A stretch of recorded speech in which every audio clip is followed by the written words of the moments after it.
비행이론 제13강 항력입니다. 항공기가 앞으로 진행하려는 운동을 방해하는 힘, 그것을 항력이라고 합니다. 앞으로 진행하는 힘은 뭐라 했어요? 그건 추력이라 했죠. 추진력. 거기에 방해하는 힘, 저항하는 힘을 항력이라 한다.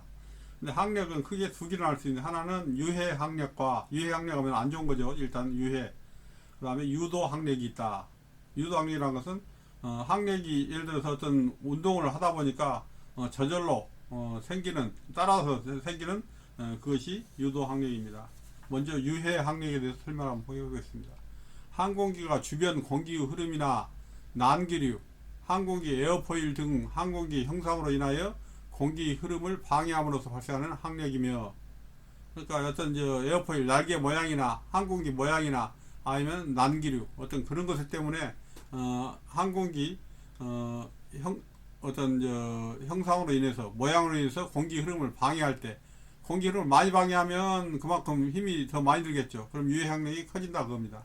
그래서 항력이며, 형상 항력과 간섭 항력, 표면 마찰 항력은 아니다. 그것을 다시 이 유해 항력으로 오면은 모양 때문에 생기는 항력, 어떤 간섭을 받아서 생기는 항력, 마찰 때문에 생기는 항력 나는데, 이것들은 그냥 이런 게 있는가 보다 한번 들은 걸로 만족하십시오. 뭐 여기까지 세부적으로 들어가면 어려우니까. 자, 여기서 보면은 비행기 에어포일, 이 날개 단면입니다. 날개 단면이 있을 때 이게 반듯할 때는 이렇게 그냥 수평하게 이렇게 가는데, 여기서는 약간 위로 굵어지겠죠. 근데 이렇게 바등각이 뭐예요? 여기서 이렇게 바람이 불면은, 바람이 부는 거하고 이 날개가 세워지는 각하고 이 사이가 바등각이죠. 바등각이 커지면은 그만큼 위에서는 공기 흐름이 처음에는 이렇게 어떻게 뭐 일정하게 모양을 따라서, 이 날개 모양을 따라 가는 듯 하다가 날개 뒤쪽에서는 이게 모양이 끊어져 버립니다. 끊어져 가지고 여기서 공기 흐름이 떨어져 나가는 걸 보고 우리가 박리라고 하죠. 박리. 우리가 박리됐다, 떨어졌다 합니다. 이렇게. 또는 여기서 흐름 분리점, 흐름이 이렇게 잘 가다가 여기에서 더 이상 못 따라가고 이렇게 빙빙빙 돌면서 그냥 흩어져 버린 겁니다. 혼탁하게 돼버린 거죠. 이게 흐름 분리점. 그래서 이걸 보고 무엇이 박리됐다, 껍질이 벗겨지는 거고 박리된다 그러죠. 그렇게 말을 하고 있습니다. 그럼 여기에서 이제 형상 항력을 한번, 그래도 뭐 이런 게 뭔가, 형상 항력이니까 모양이구나 알 수 있겠죠. 그겁니다. 돌출된 부분은 공기 흐름을 방해합니다. 그게 바로 형상 항력이고, 간섭 항력은 뭐냐? 말 그대로 소용돌이나 난기류, 뭐 공기 흐름 이런 데서, 그런 것이 간섭에서 생기는 겁니다. 그래서 이런 경우에 보면은 이 간섭 항력을 줄이기 위해서 우리가 어떻게 해요? 항공기 어떤 앞 모양을 보면은 유선형으로, 예를 들어서 엔진 그대로 하면 시원하고 좋을 것 같은데, 엔진 카바를 씌우는 이유가 뭐예요? 엔진 카바, 보통 페어링이라고 하죠. 유선형으로 한 이유는 저항을 적게 받게, 다시 말해서 간섭 항력을 적게 받기 위해서 늘씬하게 유선형으로 만들어주는 겁니다. 그 다음에 표면 마찰 항력이라는 것은 공기가 항공기 표면을 지날 때 발생하는 공기 역학적인 저항입니다.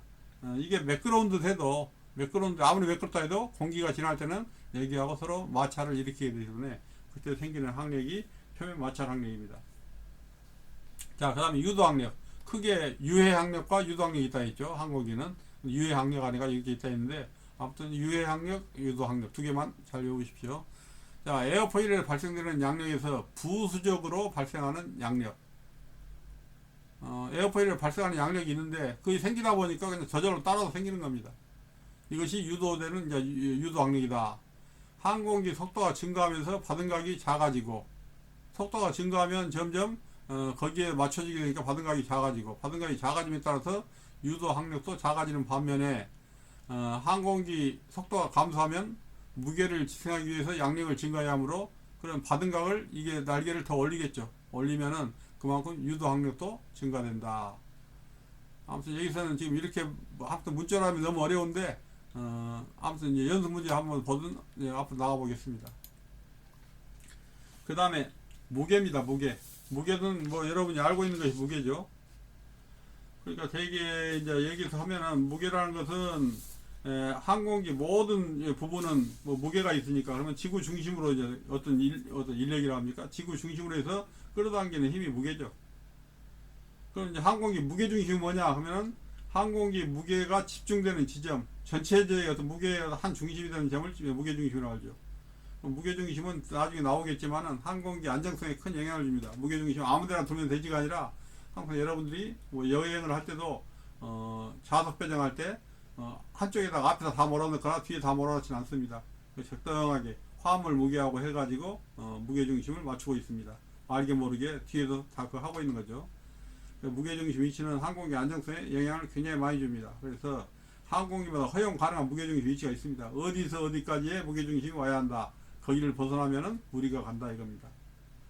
그 다음에 편향각의 감소. 편향각이라는 것은 유도 바등각이라는데 어떤 바등각에 대한 어떤 편향각을 줄이기 위해서 어떻게 하냐. 비행 속도를 높이면 작은 바등각에서도 많은 공기를 아래로 편향시켜서 양력합니다. 그러니까 바등각이 똑같다 할지라도 예를 들어서 바등각이 이것이라 할지라도 속도가 낮을 때는 뭐 그렇게 힘을 양력을 그렇게 많이 발생 안 하겠죠. 속도가 이제 적당히 낮을 때는. 근데 속도를 빠르게 하면 어떻게 해요? 굉장히 많은 힘을 받으니까 양력도 커진다 이겁니다. 그 말입니다. 지금까지 배운 거 이제 뭐 대충 한번 정리를 해보면은 어떤 유도 항력이라는 것은 에어포일 양력과 함께 발생하는 여각적인 항력이니까 바등각이 크면은 유도 항력도 커지고 속도를 증가하면 양력도 증가하고 예를 들어 날개 끝부분에서 압력 차이로 공기 흐름이 날개 밑면에서 윗면에서 바깥쪽으로 이제 흐르는 것은 이제 뭐 어쨌든 우리가 뒤에서 나오겠지만은 어떤 날개 이런 흐름이 뭐냐면 날개 끝부분에서 공기에 회전을 줘가지고 여러분이 비행기 어떤 그림을 보면은 가끔 그게 나올 겁니다. 날개 끝이 꺾여져 있거나 뭐 그런 게 있는데 되게 그러 보면 날개 끝부분에 공기가 회전돼 가지고 거기에서 어떤 와류가 생기는데 그거를 줄여주기 위해서 날개 끝을 꺾어주거나 뭐 모양을 좀 내줍니다. 그걸 보고 윙팁이라고 하는데 뒤에 나올 겁니다. 근데 윙팁을 넣어주면은 그 와류가 완전히 없어지진 않지만 굉장히 줄어드는데 그걸 만드는데 뭐 비용이 좀 들어가고 그래서 있기도 하고 없기도 하고 그렇습니다만은 자 문제를 한번 풀어보겠습니다. 항공기 주변 공기의 흐름이나 난기류, 항공기 에어포일 등 항공기 형상으로 인하여 공기 흐름을 방해하는 압력, 방해함으로 발생한 방해한다 그 말은 뭐예요? 유해하다 그 말이죠. 유해항력, 난기류나 이런 거 안 좋은 것들, 항공기 어떤 공기 흐름을 방해함으로 생긴 항력은 유해항력입니다. 유도항력은 그 어떤 항력에 의해서 항공기 어떤 흐름을 만들 때 부수적으로 생기는 힘이 유도항력이라 했죠. 그 다음에 이륙 중 지면 효과를 벗어나는 항공기는 지면 효과라는 것은 처음에 이륙할 때는 땅이 바닥에 받치고 있기 때문에 항공기도 잘 뜹니다.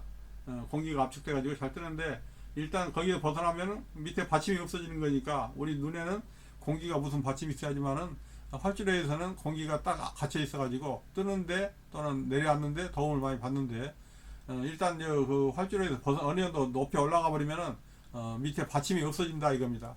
이륙 중 지면 효과를 벗어나는 항공기 말은 어떤 땅의 어떤 영향을 벗어난다고 말입니다. 어떤 영향을 받는가? 이거 뭐예요? 유도 항력의 증가를 느끼고 보다 큰 추력이 요구된다. 땅에서 안 받치니까 추진력을 더 높여줘야 합니다. 그래서 똑같이 안 뜨고 그 다음 유도 항력도 증가한다.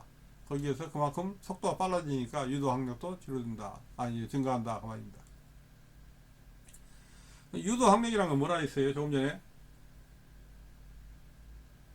유도 항력이란 것은 양력이 발생하는 과정에서 유도되는 저절로 유도돼 가지고 나오는 항력이라 했죠. 양력이 발생하면서 저절로 유도돼서 나온다. 따라서 나온다. 유도라는 것은 따라서 나온다. 그럼 이제 바등각이 클수록 유도 항력도 커지고 속도가 증가되면 양력도 증가하고 그래서 이게 되게 이제 조금 전에 설명 잠깐 했습니다만 날개 뒷전에 어떤 와류가 생기면서 발생하는 항력이 바로 유도 항력입니다. 다시 지금까지 한 것을 한번 정리를 해보면은 항력에는 크게 두 개가 있죠. 하나는 유도 항력이 있고 유해 항력. 근데 유해 항력은 다시 그 세 개로 나눌 수 있는데 어떤 형상 항력, 모양 때문에 생기는 거.